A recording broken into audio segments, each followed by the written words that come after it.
See, so I am going to do my best to do as half a good a job as Morgan does. So nice to see you, Maria, John, Yuma, John, Chelsea. Okay, so I'm going to go ahead and I only have 30 minutes today, which is fine because we usually spend about 15 minutes on each market. And we'll go ahead and jump right into it. So welcome to the STR Matchmaker call. What we do on this call is we use our data tool, which is proprietary to Vrolio and our agents that use it to look into the next best markets to invest in. Bourbon Trail is a really hot market right now. It's picking up a lot of steam with investors. And Montana, John, what part of Montana are you in? I'm in Whitefish, so just right outside Glacier National Park. Perfect. So we've got two really good markets to talk about today. I'm excited to dive into this. So what I'm going to do is go ahead and pull up my data tool and share my screen. So just give me 1 second. I was actually supposed to be on the road right now, so I'm a little unprepared. Sorry about that. All right, pulling up my tool, sharing my screen, check. All right, let me just wait here while it loads. And why don't we start, Chelsea, with you? You're covering the Bourbon Trail, Kentucky. And I would love to hear more about just a quick intro on how you got started. I see Morgan here, and Morgan, you better go take care of your family and get off this call. Oh, okay, good. I saw her face. I'm posing as Morgan. I'm Melissa. Okay, I work for Relay as well. So just making sure it's not her on the call, because she would do that. She's such a workaholic and she's so awesome like that. But okay, so Chelsea, I want to hear if you could just give a quick 1-minute intro about how you got into short-term rentals and how long you've been working the Bourbon Trail market, and then we'll jump into your market. Absolutely. So I'm Chelsea Wood. I work in the greater Louisville area. Bardstown is I'd say about 15 to, depending on where you're at, 30 minutes from kind of the greater Louisville area. My background, at least on this aspect, is I've had my own short-term rentals. I've had long-term rentals. I've been kind of in the commercial game a little bit here and there, which kind of makes it somewhat easier in our markets. There are a lot of restrictions, so anything commercial can kind of go straight into Airbnb, which is great, or short-term rental. And we've had anything from my partner, also, her name is Jennifer. She has owned anything from a ocean view property at St. George Island. We've had a short-term rental in Shelby County, which is on the Bourbon Trail as well, not just Bardstown. We have distilleries kind of all over. I have long-term rentals in Bardstown themselves, so very familiar with just the aspect of that. I've had a lake home at Nolan Lake in Kentucky, which is probably about 30 minutes south of Bardstown as well. So just have my hand in kind of quite a few different aspects of this area, and sold numerous homes in the Bardstown area, whether it's single family, and helping clients right now get into an untapped market from a short-term rental standpoint. So actively working with a client right now. As today, I kind of rushed straight from the Bourbon Trail in Bardstown straight to this appointment. So I had probably about a 10-minute buffer. Wow. Well, thank you for being here, Chelsea. Yeah. I do love this market. A lot of our investors have been choosing this market since we kind of started learning more about it. So I pulled up Bardstown, Kentucky, and a lot of those small towns were just working on getting into our tool because we don't have enough data on some of them to report because it is so untapped. So we've just kind of upgraded our AI system to be able to report on those. So right now I can pull up Bardstown and we can kind of look at that as a baseline, and then you can talk about the ones that are surrounding. So right now what I'm looking at in your market are the high earners. And just so you guys know, our data sets are going to be smaller than what you see on AirDNA because we clean our data. We don't just use anything. So the data sets are smaller, but they're more reliable. And I noticed just as a whole in your market, some of the smaller bedroom sizes seem to be driving a higher cap rate, but it's probably just because of property prices. Can you tell me a little bit about by bedroom size? I'm looking at single family home. What I can expect in like 2, 3, and 4 bedrooms? Yeah, absolutely. I think when you kind of hit the 2-bedroom mark, I think, well, let me kind of preface it with this. I think we only have about 70, maybe 80 short-term rentals in the what you would consider Bardstown inside their area. I think the 3-bedroom, 4-bedroom area, I've looked at a handful in the last couple of days. The 3-bedroom is there's a lot of them. So I think if you were going to go with a 2-bedroom and kind of make it just your own, you would be hitting an untapped market. But I also think the other piece of it is more bodies in the home. The 4-bedroom, 5-bedroom is a very untapped market as well. Lots of 3-bed, lots of very older historic homes that are either going through renovations at the moment or have been going through renovations. The tricky piece with the Bardstown area is not having 2 short-term rentals on the same street and within a 400 feet radius of each other. So kind of can get tricky within there. So if you find something, for example, the one that you're pulling up right now, if there was a property that was on this same street or a block over, it could be a reason why we're not seeing more of those 2-bedrooms or 4-bedroom homes. Yeah, I've only isolated top earners anyway. So Yep.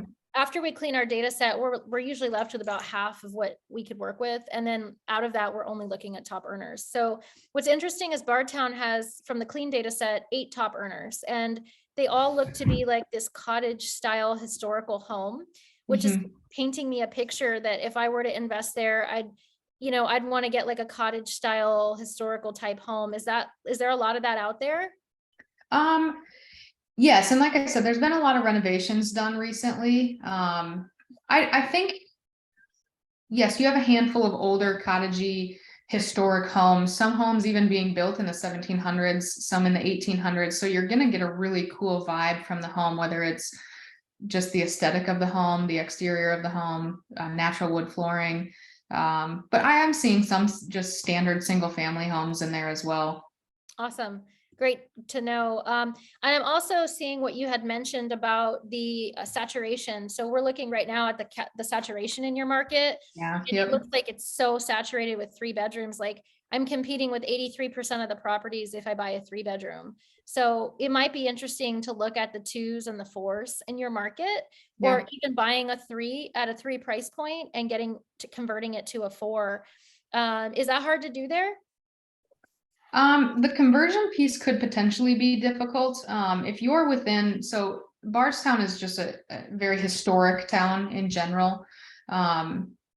If you were in the historic area of the town, obviously pulling different, if you're going to, I guess, manipulate the home into being a 4-bedroom, we'll go with that example right now. You do have to pull certain permits. A lot of the times, anything on the interior is free game, go with it. So that could potentially be done. Anything on the exterior though is definitely going to have to go through historic checks and boundaries, if you will. But yeah, I think if you could make a space, add a bedroom, whether it's a living area currently, and change that, adding a bedroom, I think any way you can get creative, finishing out a basement, I've seen that done to add a bedroom. I think you're just going to touch an untapped market. The 2 bedrooms, it is what it is. If you were to find something that was kind of studio based and could create some walls, then sure. Gotcha.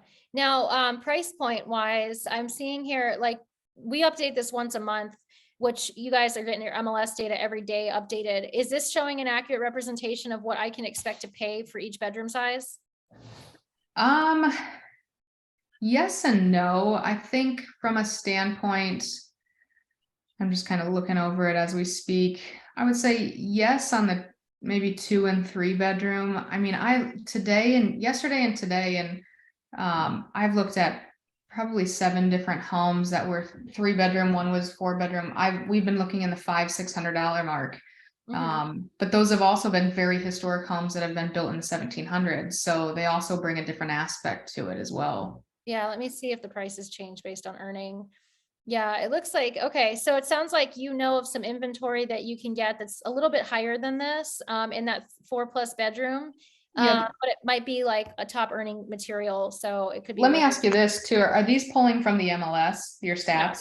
No. Okay, I was gonna say 2 of the homes I've seen, probably 3 or 4 months ago, I saw one that was off market. It's already gone. It was for sale by owner. 2 of the homes I looked at today was for sale by owner, and one was just off market. So there are certain ones out there. Oh, nice. So there's a lot of off-market inventory that you have access to. Because I Yes. know investors love that, Yes. off-market inventory is gold. Okay, great. So in your market, I'm just going to analyze the top features real quick. It doesn't look like pool and hot tub is really a thing there. It kind of doesn't look like there's too many things required from an amenity perspective. It looks like if you were to get, a bedroom from like 3 to 6 bedrooms, it might be smart to allow pets because there's not a whole lot of people that are doing that. And Mhm. you could capture that part of the market, but you need a yard for that. So that'd be something we'd want to think about. Yeah. What about are there any amenities or features on here that we would want before we buy that maybe the state does not show a south facing pool, right? That's like something only I would know in Kissimmee. What is something that you could tell us that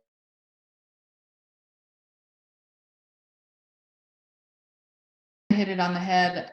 Just from owning my own short-term rentals, we dove headfirst in. We did it all. We went as far as having hot tub. We went as far as having a shuffleboard table, an arcade game, a different check-in process than you've typically seen. And I think that is missing the mark in Bardstown, to be very transparent and honest. I think if you were to hit a hot tub, if you were to add just different experiences that you can physically pull up right now on Airbnb or VRBO and see what they're missing, is I think there's an untapped market that could lead to loads of potential for people, not even considering bedroom counts. Let's say you did find another 3-bedroom home, and yes, that market is saturated. However, no one has a hot tub. No one's allowing pet friendly. No one has experiences with inside the home. As far as the town goes, it is unless you can find a very unique individual property outside of Bardstown, you can kind of see, if you were to zoom in, like where Bardstown says on your map, there is a circle inside the town there, right underneath the D. Yep, right in there is kind of your big main street. There's eclectic shopping. There is boutiques and restaurants and coffee shops, and it's kind of your place, your hub where you want to be. So if you can be around that, within walking distance to that, even a quick little drive, little jaunt wouldn't be too bad, but that is kind of your main hub, unless you're to find something on, I guess what we call is kind of the rolling hills of Kentucky. Being in horse country, you see four panel fencing. If you can find something pretty rural and interesting, you could potentially set yourself apart, but I'd say that's your biggest hit right there, is that centerpiece. Nice. Thank you so much. And my last question would be this: who is coming to visit Bardstown and the surrounding Bourbon Trail? Why are they going there? And what is it that they want when they come there from the house? Yeah, I think you're speaking to a wide variety of people. I have a client in Louisville who works in the bourbon industry, simply just looking for a single family home. I've talked to her a lot about this in the last probably 2 or 3 weeks. She sees people from all over the country coming in that are just bourbon connoisseurs. I do think you're speaking to maybe not so much families. And if you are speaking to families, it's going to be kids that are maybe 10 and up. You're not going to have a lot of young children, just because it's an alcoholic scene a little bit, that you're speaking to people who are couples meeting other couples in town. You're speaking to people who are coming from across the country and meeting other friends here. So I think your age is a little bit higher than typically like a family situation. And I think a lot of people are simply coming for, the bourbon scene has just taken off in the last 10 years here, and I don't foresee it going anywhere. Yeah, that's great information.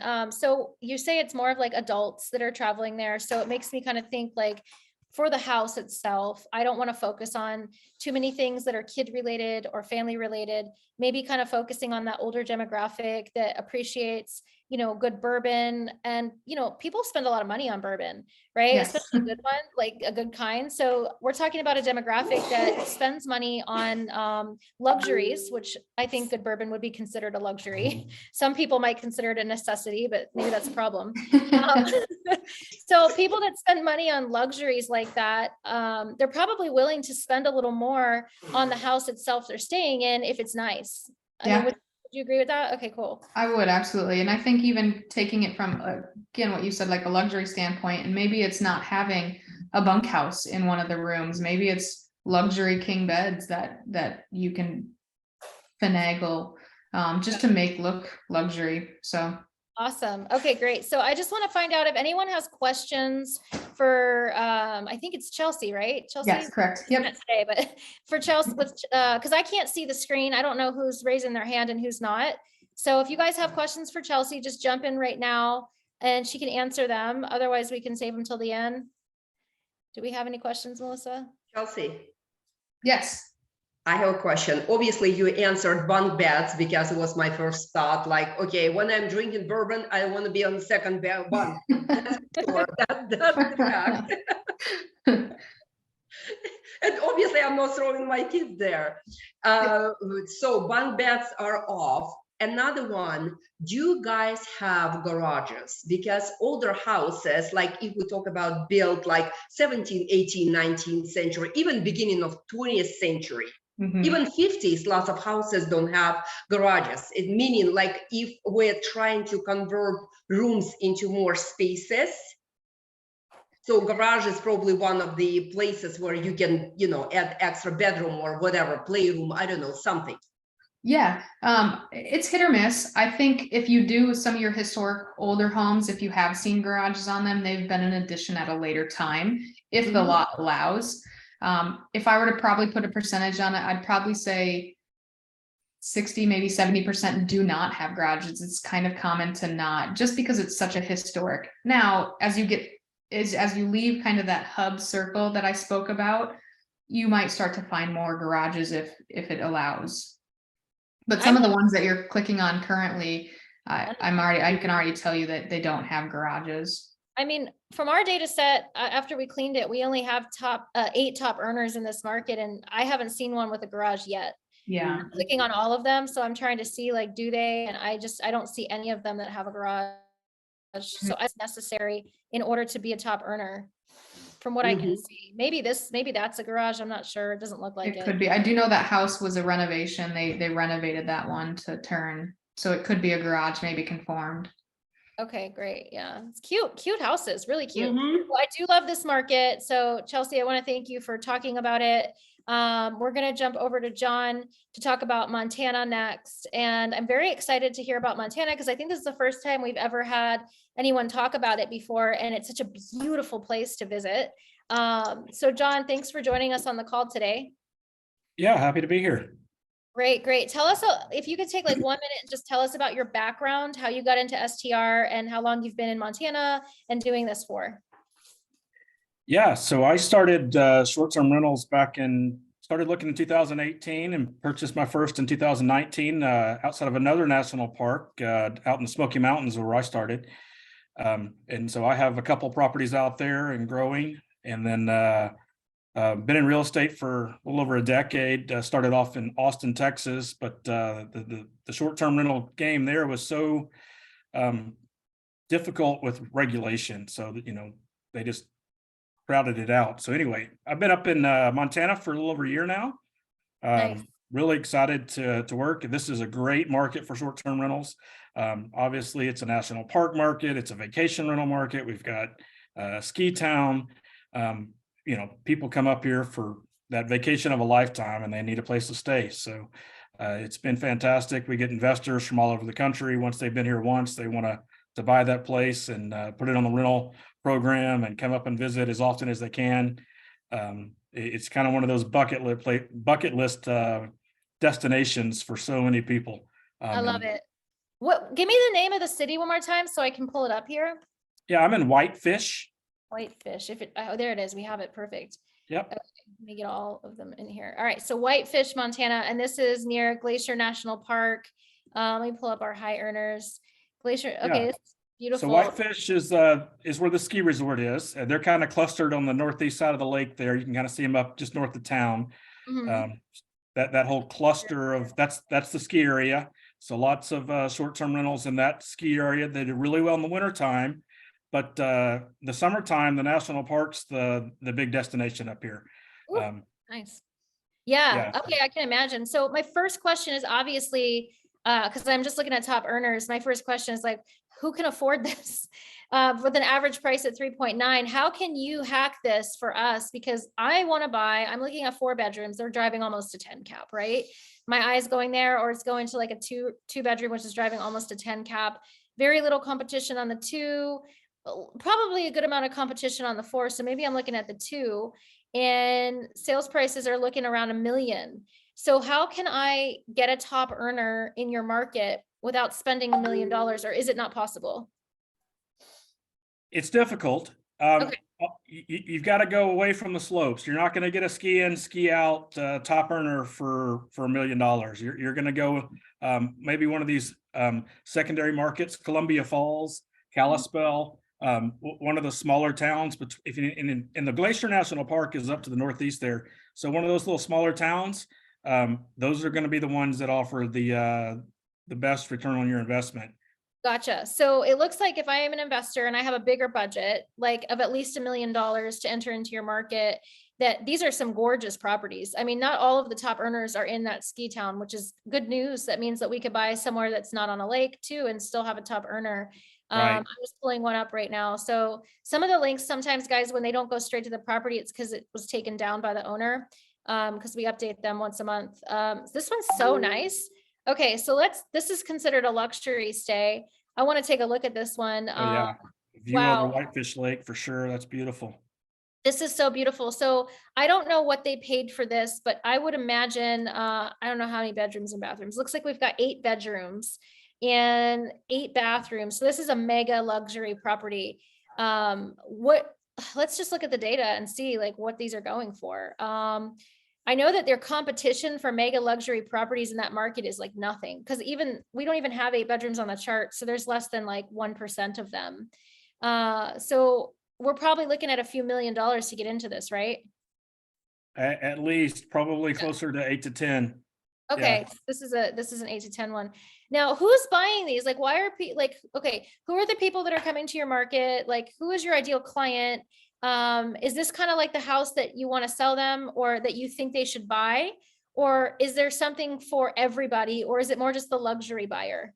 So I'd absolutely love to sell that house, but I'm not quite there yet. So that's a unique buyer. That's somebody that's going to just come in and want a second or third home in a ski resort town. We definitely have some properties that are closer to the 1 million mark for 2 to 3 bedrooms. That's what your everyday family is going to come up and they're going to vacation there. They're going to rent a week or 2 out of the year in order to go for that ski vacation, or go over to Glacier National Park, or fishing on Flathead Lake. But after this call, Somebody, can someone mute their? Alicia Hobson said, fill out to the best of your ability as this forms encompass all cut. Hello? Hey guys, thanks. Okay, sorry, go ahead. Yeah, so there's definitely more affordable options, especially outside of the town. You get away from the lakefront stuff, you get away from the slope side stuff. Downtown Whitefish is really nice, great, some condos looking over, and Whitefish is kind of that quintessential little mountain town, something like you might see in a Hallmark movie. Beautiful little downtown shopping district, very small, very quaint. So people want to be within that walking distance of that downtown area. But really, that's kind of for the winter. The summertime, you really want to get out, and people just want to go to Glacier National Park. They're going to be gone for 8 or 10 or 12 hours a day, and they're really just looking for a place to lay their head at night. Okay. So I'm just looking, I'm on condos now, which it looks like the condo market is maybe a bit more affordable to get into for those that want to be in Whitefish, but they don't have the budget to buy a single family. It appears that you can get like a for $730 around there, you can get into a 1 bedroom. Is that pretty accurate? Yeah, I think that's pretty close, right? Yeah. Okay. And this is your downtown right here? that's it right there, yes. Yeah, let's see. These are middle high earners, which means these are the higher of the middle earners. They're not necessarily the highest earners, but look how beautiful. This is very beautiful. And it looks like I didn't catch how many bedrooms this was. This one was a 3-bedroom. So we'll probably pay over $1 million for this one, but it's cute. It's right downtown, like you said, walking distance. I mean, if people are just looking to put heads on beds in the summer, then you don't need 3 bedrooms, right? You could just get a 1-bedroom condo. Yeah, absolutely. And that's really one of the sweet spots that I show clients to is a 1-bedroom studio or a 1-bedroom house, kind of a type cabin, does almost as good as a 2 to 3 bedroom in income, but it costs significantly less to build. So if what we're seeing is a lot of people are adding those 1-bedroom units to maybe they're outside of their property, they're putting a little ADU out there, they're putting a cabin, or and they rent really well. People, just need a place to sleep in the summertime. So Whitefish itself downtown is a little more seasonal, but then in the summer season, people kind of stay closer to the park. Okay, so I see a lot of opportunity here. These are the high earners condos, 2 bedrooms. If we can get these 2 bedrooms for less than 944,000, if that's possible, we can drive that cap rate up more from like a 3 to maybe like a 6 or a 7. And gross revenue, I just want to look at gross revenue real quick on these 2s. 128,000 in gross revenue. If we can drive that up as well, like there's opportunity here to get into those 2 bedrooms and do really well in this market for those condos. Do you have a strategy on how we can acquire inventory in your market that's a 2-bedroom for less than 944,000? And do you have any tips and techniques for driving that revenue up from past the average point? And these are top earning numbers. So like we've got to get creative. Maybe look, I don't see any pet friendly. I see barely any pet friendly condos. Is that because the condo communities don't allow it? That's a lot of it, yeah. And they're tiny condos a lot of times. I mean, when you go to a small condo and you're packing, your kids and your snow gear and all that, and it's a fly-to destination for a lot of people. So Yeah. if you're going to fly here, you're probably not as bringing your pets as often. If you're going to come up to Glacier National Park, they're not going to allow any pets, no dogs, no cats in the park. So, Oh, wow. so that's another factor. I would say that, management's the biggest aspect of these short-term rentals. So many of them are just put on a local management program the last one you pulled up was with Evolve. They may or not be managing that to the best of its ability.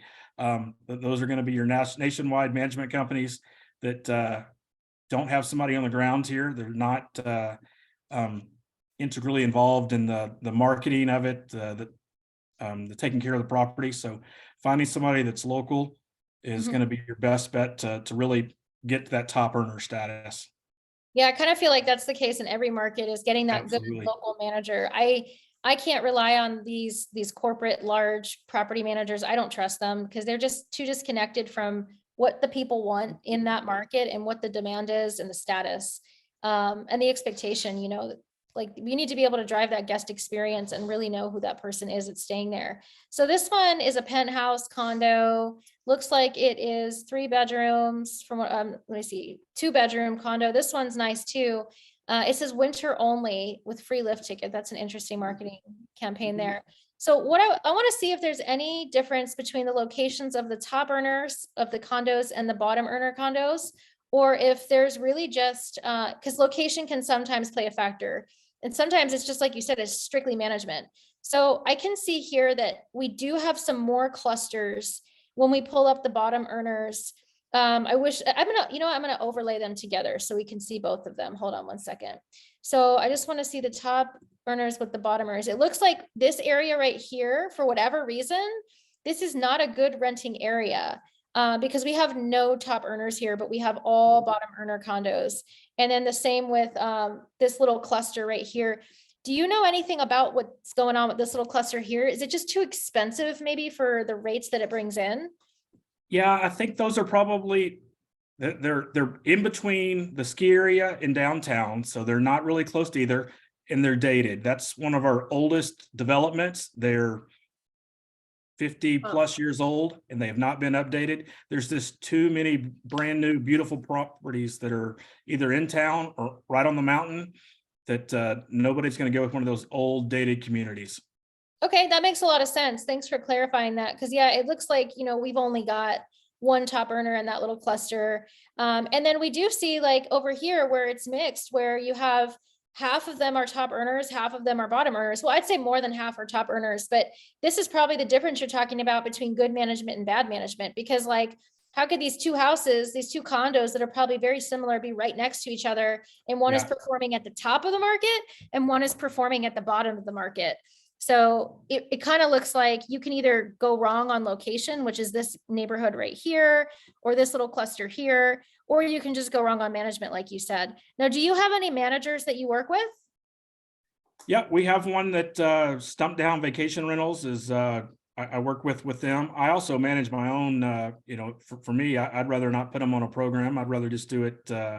And I'm happy to teach clients how to do that and train them along that process so that I really think it's feasible for anybody to be able to manage a vacation rental, full-time job or not. I mean, I manage my own in Tennessee, which is 40 something hours away by car. And Wow. it's definitely, doable to do this cross country. Yeah, that's definitely a hike. If anything goes wrong, you got to have good maintenance people. It sounds like you've got your team in place there. Okay, so good stuff. I want to see if anyone has questions for John about the Montana market or anything that he can answer for us. If not, I have a question. John, I do love Montana. I love this market so much. My question is, how far from Glacier National Park is this? Like, where on the map is Glacier National Park? So it's to the northeast corner where you see West Glacier, and there's a, nope, too far. Oh, sorry, I went, right here. Right, that's the, and then it goes up parallel to that lake that you see. That's Glacier National Park. That's going to the Sun Road. That's the famous road that you're going to travel through Glacier National Park. So West Glacier is the entrance point. Okay, so this is the entrance point right here, and then that's kind of. Yeah, just a little south of that. Actually, where it says West Glacier. Oh, that's the town. Yeah, that's it right there. Oh, okay, nice, awesome. Well, thank you. I definitely want to get out there and visit and check out the market out there. I heard a lot of people are buying land as well out there, and I don't know what they're doing with it, but there's a lot of people buying land in that whole area. Yeah, there's this TV show that came out about 5 seasons ago that people are loving. Yellowstone, if you might have heard of it. Mhm. So everybody wants the Yellowstone effect. Come out and buy land and be a cowboy in Montana. That sounds good to me, except for in the winter when you're freezing your butt off.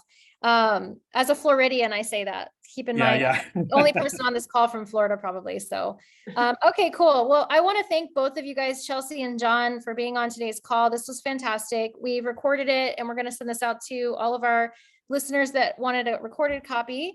And if you guys have any further questions or you want to get more information from John or Chelsea on the Bourbon Trail market or on the Whitefish market, we're going to go ahead and make sure you all have their information so you can email them and get more information. If you want access to this data, I think John and Chelsea, I think you guys have our data tool, so you can log into their data sites to access the data and explore their markets more.